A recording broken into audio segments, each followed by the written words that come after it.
థియేటర్లలో పాప్కార్న్ తింటే మాత్రం ఈ వీడియో మీకోసమే. Welcome to day 11 of 21 day business basics. మనం పీవీఆర్ అయితే ఎగ్జాంపుల్గా తీసుకుందాం. మనకు పాప్కార్న్లు 3 రకాలుగా దొరుకుతాయి. ఒకటి స్మాల్, మీడియం, లార్జ్ అని చెప్పి.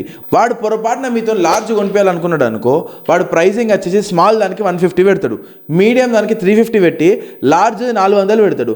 మనం ఏంది బాగా తెలియవంతులం కాబట్టి 50 రూపాయల డిఫరెన్స్ ఉందని చెప్పి లార్జ్ని లూట్ డీల్ అనుకుని కొనుక్కుంటాం. ఒకవేళ వాడు మీతో మీడియం ఎక్కువ కొనిపించాలనుకుంటే ఆ లార్జ్ ప్రైసింగ్ తీసుకో ఎక్కడో 600 కాడ వాడేస్తాడు. దీనివల్ల ఏంది మీడియంకి లార్జ్కి బాగా గ్యాప్ కనిపించి మీడియందే మనకు బెస్ట్ వాల్యూ ఫర్ మనీ అనిపించి అది కొనుక్కుంటాం. ఇక ఇట్లాంటి డీల్స్ అన్నిటిని గ్రాప్ చేసుకొని మనది మనం బాగా తెలివి కల్లోలం అనుకుంటాం. కానీ తెలివి కల్లోడు వాడు,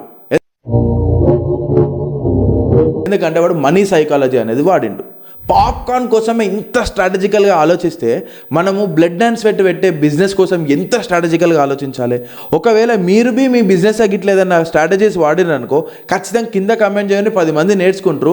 ఒకవేళ మీకు ఏ స్ట్రాటజీ తెలియలేదనుకో నాకు ఒక డైరెక్ట్ మెసేజ్ కొట్టుండ్రి, మిమ్మల్ని కంప్లీట్గా గైడ్ చేస్తా. ఇక తెలుగులో ఇట్లా డైరెక్ట్ దందా ముచ్చట్లు కావాలనుకో ఫస్ట్ ఆఫ్ ఆల్ ఫాలో కొట్టుండ్రి, ఏ వీడియో కూడా మిస్ కాకుండ్రి.